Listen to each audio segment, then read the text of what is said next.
পুলিশের গুলির সামনে, বুলেটের সামনে নিজের বুককে ঝাঁঝরা করে দিতে পারতেন না। অসংখ্য মানুষের আহত এবং শাহাদাতের ঘটনার ধারাবাহিকতাও প্রতিদিনই লক্ষ লক্ষ মানুষ রাস্তায় নেমে এসেছে, জীবন দিয়েছে, গুলিকে নিজেদের বুকে ধারণ করেছে, অন্যায়ের প্রতিবাদ করেছে, আপোষ করেনি।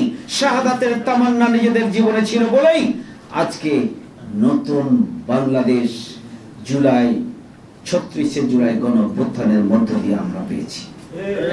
আমরা সেই বীর শহীদদের প্রতি আমরা সংগ্রামী সালাম জানাই। আমরা বীর শহীদদের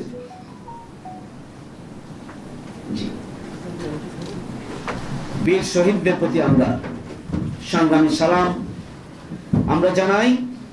তাদের এই বীরত্ব গাথা আগামী দিনে বাংলাদেশকে সঠিক খাতে প্রবাহী, যারা 17.5 বছর জুড়ে নিরীহ রাজনৈতিক এবং সাধারণ কর্মীদের যারা অন্যায়ভাবে হত্যা করেছে, বিশেষ করে 5ই জুলাইয়ের গণহত্যায় যাদের সংশ্লিষ্টতা আছে তাদেরকে বিচারের আওতায় নিয়ে আসতে হবে।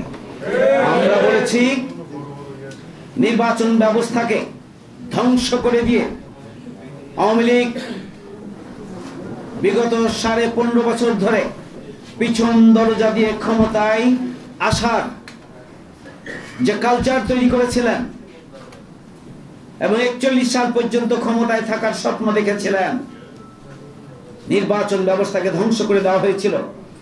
দেশের সংবিধানকে কাটছাঁট করে দলীয় কেতাবে পরিণত করা হয়েছিল। দেশের বিচার ব্যবস্থাকে দলীয়করণ করা হয়েছিল। আইন শৃঙ্খলা বাহিনীকে বিরোধী দল দমনের, জনগণকে দমনের হাতিয়ার হিসাবে কাজে লাগানো হয়েছিল। জনগণের অধিকারকে ভুলুণ্ঠিত করা হয়েছিল। এদেশের সাংবিধানিক এবং দেশের গুরুত্বপূর্ণ সকল সেক্টরকে ধ্বংস করে দেওয়া হয়েছিল।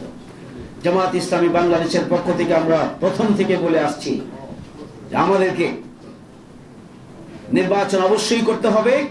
তার আগে একটি সুষ্ঠু, গ্রহণযোগ্য, ক্রেডিবল ইলেকশনের জন্য আমাদেরকে নির্বাচন ব্যবস্থাকে ঢেলে সাজাতে হবে।